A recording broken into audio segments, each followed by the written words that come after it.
അവർക്ക് രക്ഷപ്പെടാൻ പറ്റാത്ത മാർഗത്തിലേക്ക് അവരുടെ ജോലി വരെ അവർക്ക് കൃത്യമായി മുന്നോട്ട് കൊണ്ടുപോകാൻ പറ്റാത്ത സാഹചര്യത്തിലേക്ക് അവരായി പോകുന്നുവെങ്കിൽ പ്രിയപ്പെട്ടവരെ, നമ്മുടെ മക്കള് വളരെ വളരെയോടുകൂടെ പ്രവർത്തിക്കണം.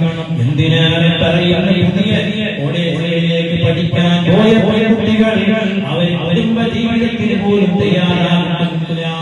അവർ തന്റെ ഭർത്താവിന്റെ കൂടെ ഒരു ഭർത്താവിന്റെ ഭാര്യയായി ജീവിക്കാൻ പറ്റാത്ത ഒരു സാഹചര്യത്തിലേക്ക് പ്രിയപ്പെട്ടവരെ അവരവരുടെ മനസ്സ് മുഴുവനും അവരുടെ നാഡീഞരമ്പുകൾ മുഴുവനും പിടിച്ച് അടക്കിയിരിക്കുകയാണ്. പ്രിയപ്പെട്ടവരെ, ഈ ലഹരി എന്ന് പറയുന്നത് വല്ലാത്തൊരു അക്രമമാണ്.